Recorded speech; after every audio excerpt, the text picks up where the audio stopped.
Hey guys, welcome back to the YouTube channel. I'm Samia, I'm a wedding photographer, and today we're going to do something really cool. I'm going to show you as much behind the scenes as possible of what a consultation call looks like with a potential wedding couple.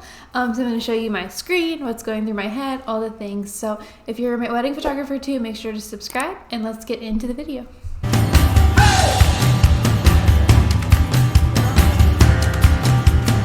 Okay, so the first thing that I have when I'm doing a call is I always have a clipboard on me. It's just one of those regular clipboards that you can like tear the pages off. I like these because it's not like a notebook where like you can just keep all these pages because you have consultation calls, because not all of them are going to turn into wedding clients. So I just like a clipboard where I can just scratch, and then keep the paper, and then if it ends up being a client, take the paper out and put it somewhere safe. If it ends up not being a client, it's easy to throw away. So I like these, and also you can get cute ones from TJ Maxx. So the clipboard is the only thing that I have on my desk, and then on my computer screen, I'm going to share my screen with you.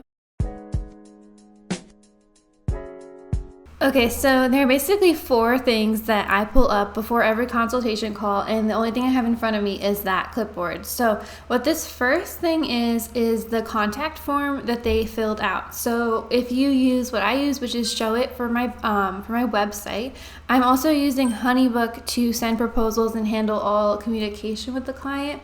But when they first inquire, I have a ShowIt contact form, and the reason I like ShowIt instead of HoneyBook is because inside ShowIt they give you an option to text you when you get an inquiry. So I actually get a text every time I get an inquiry through my website that I got one, and then I just call them immediately. So that's why I love ShowIt. So I ask some important questions here. They don't always answer them, but I go over that on other videos too, what to put in your contact form. But basically I'm asking them their name, email, phone number so I can call them, wedding date, wedding location, wedding planner. I do ask them their budget.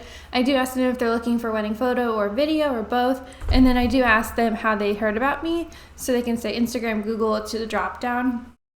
And then there's an option to leave a message in the contact form also. So that's the first thing that I pull up. And when they fill out this contact form, my step from there is I'll call them and I'll try to set up a consultation call. And that call is going to be on Zoom. So everything that I show you, I'm going to be sharing with them on Zoom too. So I like Zoom because it's great. It's a great way to connect with clients and to book weddings. And I have other videos on YouTube too about why Zoom. So that's what the first thing I have pulled up is this contact form. And the only communication we've had at this point is they have filled this out. I've called them on the phone. We've scheduled this call, and I've sent them a link to join the call. So they don't have any other information. They don't have 1,000 different things in their email. We're not going back and forth. This is very much, we have not really talked yet, except for those 2-3 minutes on the call.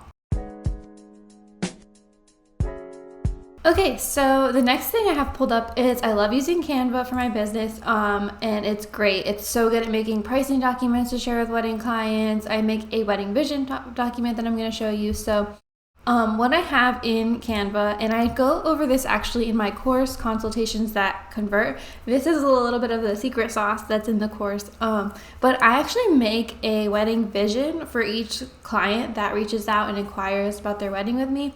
And all it has in there is some images and a vision for their wedding day. So I teach in the course how to put this together and how to sell it, how to word it and all of that. But I do have this template, and it's part of the course, and I just edit it for each client. It takes me about 5 minutes to make it.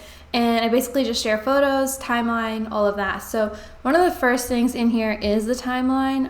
And I do have these free timeline templates if you need wedding photography timelines.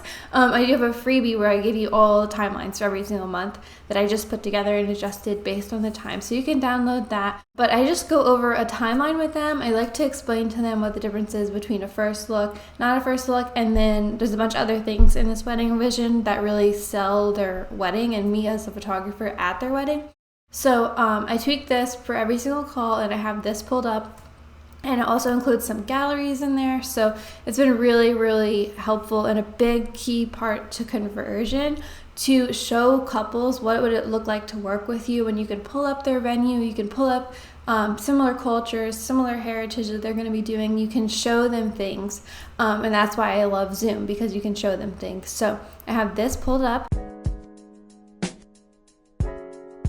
Okay, the next thing I have pulled up is my pricing document. So I use a Canva template again to share with clients. And then what I'll do is I'll pull it up and I'll actually hit this preview mode.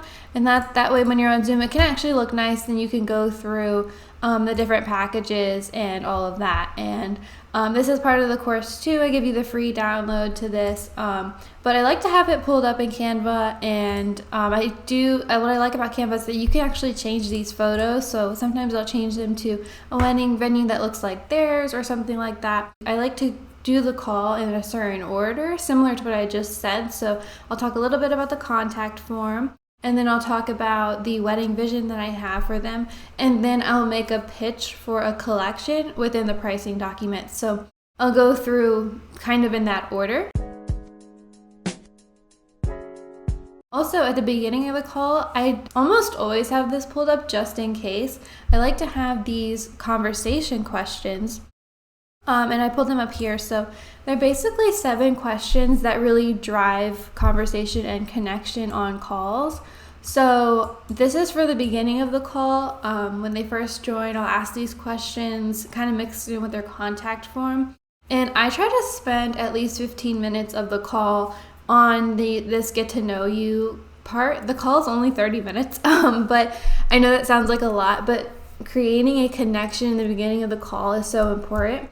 And so I'll go through these questions. I won't go through all of them. I won't make it sound like an interview, but these are just things that I refer to when I'm getting stuck in the conversation or it's kind of dying. And I will just, ask them one of these questions. And what I'm trying to do when they're answering these questions is I'm trying to find ways to connect in ways that things about me that also relate to them. So I'm trying to find ways that we can relate to each other.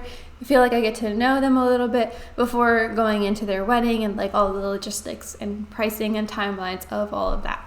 So next week, I'm going to take this one step further. I'm going to be talking about how to book more weddings with a follow-up to this call. A very simple follow-up can go a long way. So I'll link that video above. Make sure to subscribe if you're a wedding photographer. Let me know if you have any questions or if you do any of these things or you do them differently or something wasn't clear. I'm happy to share. I'm an open book. So thank you guys for watching, and I'll see you guys next week here on YouTube.